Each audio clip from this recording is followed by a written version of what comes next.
9/11. Person named Osama bin Laden. CIA is asleep. 21st century की सबसे बड़ी खबर। Plane has crashed into the World Trade इस Center. एक दिन ने पूरी दुनिया के मुसलमानों की जिंदगी हमेशा के लिए बदल दी, जिसमें एक तरफ दुनिया की सबसे बड़ी सुपर पावर अमेरिका थी Either you are with us or you are with the terrorists. और दूसरी तरफ एक आदमी, Saudi billionaire Osama bin Laden. Admiration for what was then the world's most wanted terrorist, responsible for killing thousands. ये कोई पहली दफा नहीं था कि किसी ने अमेरिका के इन 2 टावर्स को गिराने की कोशिश की हो, क्योंकि ये ट्विन टावर्स उस वक्त दुनिया की सबसे लंबी बिल्डिंग्स में से एक थी। एंड विदाउट एनी डाउट ये बिल्डिंग्स दुनिया की सबसे मशहूर बिल्डिंग्स थी, क्योंकि इस बिल्डिंग के अंदर और आसपास ऑलमोस्ट 500 हॉलीवुड मूवीज बनाई गई थी। तो जो भी इन बिल्डिंग्स को गिराना चाहता था उसे अच्छी तरह पता था कि जब न्यूयॉर्क में वर्ल्ड ट्रेड सेंटर की ये बिल्डिंग्स गिरेंगी तो ये आने वाली दुनिया की सबसे बड़ी न्यूज होगी। जैसे अगर आज कोई बुर्जुल खलीफा को गिरा दे। आज से एग्जैक्टली 23 साल पहले दुनिया की सिचुएशन ये थी, सोवियत यूनियन टूट चुका था और चाइना की इतनी औकात नहीं थी उस जमाने में। तो अमेरिका दुनिया का one and only Wahid super power था, जिसकी ताकत को चैलेंज करने वाला दुनिया में कोई भी नहीं था। लेकिन अचानक एक आम से दिन 11 सितंबर 2001 को 19 लोग अमेरिका के 4 बड़े जहाजों को हाईजैक करने के लिए अलग अलग एयरपोर्ट्स पहुंचे।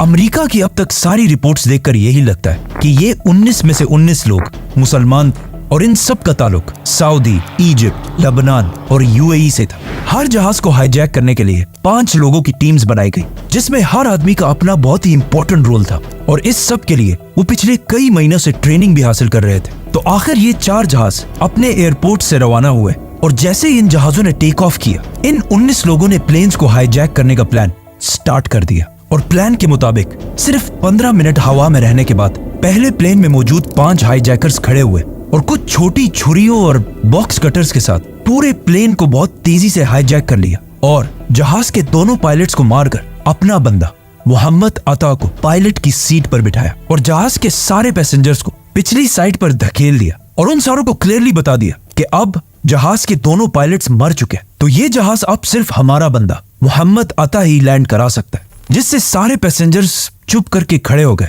लेकिन हाईजैकर्स कभी इस प्लेन को लैंड करना चाहते ही नहीं थे। अब जब इस जहाज का नया पायलट मोहम्मद अता पैसेंजर्स को ये बातें समझा रहा था, तो उसने गलती से जहाज के एक और बटन को भी दबा दिया, जिससे वो सीधा न्यूयॉर्क के एयरपोर्ट के टावर के साथ कनेक्ट हो गया और उसने कहा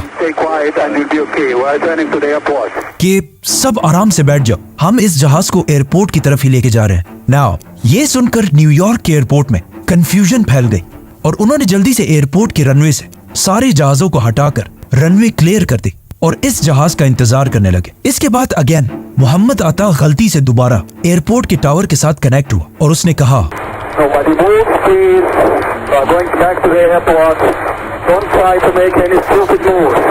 मतलब कोई इतने खतरनाक मिशन में इतना रिलैक्स कैसे हो सकता है। खैर, ये जहाज पहले बोस्टन से लॉस एंजलिस की तरफ जा रहा था, जो काफी लंबा सफर है। तो मोहम्मद अता ने इस जहाज को 100 डिग्रीज टर्न किया और न्यूयॉर्क की तरफ बढ़ने लगा। और जैसे ही वो न्यूयॉर्क की सिटी के करीब पहुंचा तो जहाज बहुत तेजी से अपनी हाइट से नीचे आने लगा और क्लियरली सबको ऐसा ही लग रहा था कि ये जहाज इसलिए नीचे आ रहा है ताकि ये न्यूयॉर्क के एयरपोर्ट पर लैंड कर सके। इसीलिए उधर एयरपोर्ट में भी ये देखकर सारे लोग इस जहाज का इंतजार करने लगे। बट काफी वक्त गुजरने के बाद भी जहाज नहीं पहुंचा और एयरपोर्ट में सारे लोग कंफ्यूज थे कि आखिर ये जहाज गया कहाँ। तो आखिर किसी ने आकर उन्हें बताया कि ये जहाज वर्ल्ड ट्रेड सेंटर की बिल्डिंग से क्रैश कर चुका है। अब सिर्फ एयरपोर्ट वालों को ही पता था कि असल में ये हुआ क्या है, लेकिन अमेरिकन मीडिया को इस बारे में कुछ पता नहीं था। इसीलिए हर न्यूज चैनल ने इसे एक बहुत बड़ा एक्सीडेंट कहकर ब्रॉडकास्ट करना शुरू किया। इस सब के दौरान अमेरिका का प्रेसिडेंट जॉर्ज बुश फ्लोरिडा में बच्चों के एक स्कूल में बैठा हुआ था, तो उनके सेक्रेटरी ने आके खामोशी से उन्हें इस इंसिडेंट का बताया। तो उनका भी फर्स्ट रिएक्शन यही था कि ये कोई एक्सीडेंट ही होगा। नाउ पहले जहाज को टेक ऑफ के सिर्फ 15 मिनट बाद हाईजैक किया गया था, लेकिन दूसरे जहाज को बिल्कुल पहले जहाज की तरह ही 30 मिनट बाद हाईजैक किया गया। और जहाजों को हाईजैक करने की ये टाइमिंग्स भी पहले से प्लान थी। मतलब जो भी इन हमलों के पीछे था वो चाहता था कि दूसरे जहाज को क्रैश होते हुए पूरी दुनिया देख सके। मरवान अल शेही, जिसकी उम्र सिर्फ 23 साल थी, अपने साथियों के साथ दूसरे प्लेन को भी हाईजैक करके पायलट की सीट पर बैठ गया और अगेन प्लेन को लॉस एंजलिस के बजाय न्यूयॉर्क की तरफ मोड़ दिया। अब जब पूरी दुनिया के न्यूज चैनल्स अपने नॉर्मल प्रोग्राम्स छोड़कर पहले जहाज के क्रैश को दिखा रहे थे और इसे एक बहुत बड़ा एक्सीडेंट कह रहे थे, उसी टाइम पूरी दुनिया के सामने दूसरा जहाज फुल स्पीड आकर वर्ल्ड ट्रेड सेंटर के दूसरे टावर से टकरा गया, जिसे देखकर पहले तो लोग थोड़ा कंफ्यूज हुए, लेकिन फिर आहिस्ता आहिस्ता सबको समझ आ गई कि ये सब कोई एक्सीडेंट नहीं बल्कि हमला था। और अगेन अमेरिकन प्रेसिडेंट के सेक्रेटरी ने आके उनके कान में दोबारा ये बात बताई और कहा, mister president, America is under attack. इसके बाद American army full high alert हुई और मुल्क के सारे जहाजों को लैंड करने का हुक्म दिया। लेकिन अभी भी 2 जहाज ऐसे थे जिन्हें ये लोग हाईजैक कर चुके थे और किसी को पता नहीं था कि इन दोनों जहाजों का अगला टारगेट कौन सा होने वाला है। थर्ड जहाज को, जिसे एक सऊदी सिटीजन हानी हंजोर उड़ा रहा था, उसने जहाज न्यूयॉर्क की तरफ टर्न करने के बजाय उसे अमेरिका के कैपिटल वॉशिंगटन की तरफ टर्न किया और जैसे ही वो वॉशिंगटन के करीब पहुंचा, वो अपने जहाज को बहुत ही नीचे ले आया और जहाज की स्पीड फुल बढ़ा दी और ये जहाज बहुत तेजी से दुनिया की सबसे इंपॉर्टेंट बिल्डिंग्स में से एक पेंटागन की तरफ बढ़ रहा था और दुनिया की नंबर 1 इंटेलिजेंस एजेंसी CIA का हेडक्वार्टर।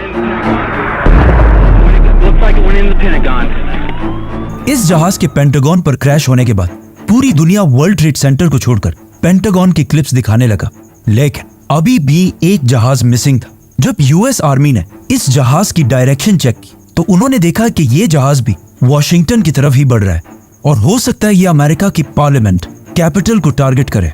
तो मजबूरन इस जहाज को गिराने के लिए अमेरिका के वाइस प्रेसिडेंट के ऑर्डर्स पर 2 फाइटर जेट्स फुल स्पीड रवाना किए गए और इन जेट्स को ये ऑर्डर दिया गया था कि इस जहाज को हर हाल में गिराना लाजमी है, चाहे सारे पैसेंजर्स मर भी जाएं। 3 जहाज तो बिल्कुल प्लान के मुताबिक अपने टारगेट्स तक पहुंच चुके थे, लेकिन चौथा जहाज, जिसे ज़ैद जर्राह चला रहा था, अपने टारगेट कैपिटल तक कभी पहुंच ही नहीं सका, क्योंकि जब ये जहाज हाईजैक किया गया था तब तक वर्ल्ड ट्रेड सेंटर पर हमला हो चुका था। ज़ैद जर्राह ने दोबारा सारे पैसेंजर्स को उसी तरह बता दिया कि सब आराम से बैठ जाओ, हम एयरपोर्ट की तरफ ही जा रहे हैं। लेकिन जब पैसेंजर्स में से एक ने जहाज के फोन से अपनी बीवी से राब्ता किया तो उसकी बीवी ने उसे बताया कि ये हाईजैकर्स झूठ बोल रहे हैं और ये एयरपोर्ट नहीं जा रहे, बल्कि ये एक सुसाइड मिशन है। इस बंदे ने जाके बाकी पैसेंजर्स को भी समझाया कि देखो, मरना तो वैसे भी है, लेकिन इससे पहले कि ये हाईजैकर्स इस प्लेन को किसी बिल्डिंग पर क्रैश करें, हम सब खुद ही इस जहाज को गिरा देते हैं। जिस पर इन सारे पैसेंजर्स ने मिलकर हाईजैकर्स पर हमला कर दिया, जिसे देखकर ज़ैद जर्राह ने प्लेन को ऊपर नीचे और साइड टू साइड हिलाना शुरू किया। लेकिन बहुत कोशिश करने के बाद भी पैसेंजर्स आखिर जहाज के कॉकपिट के दरवाजे तक पहुंच गए और वो जैसे ही जहाज के दरवाजे को तोड़ने वाले थे तो इस जहाज के पायलट ज़ैद जर्राह ने जहाज की स्पीड फुल बढ़ा दी और इसका मुंह जमीन की तरफ किया और इस तरह ये चौथा और आखिरी जहाज तबाह हो गया। अब पूरी दुनिया के न्यूज चैनल्स अगेन चौथे जहाज को दिखाने लगे तो अचानक सिर्फ 1 घंटे बाद न्यूयॉर्क के वर्ल्ड ट्रेड सेंटर का साउथ टावर कोलैप्स कर गया।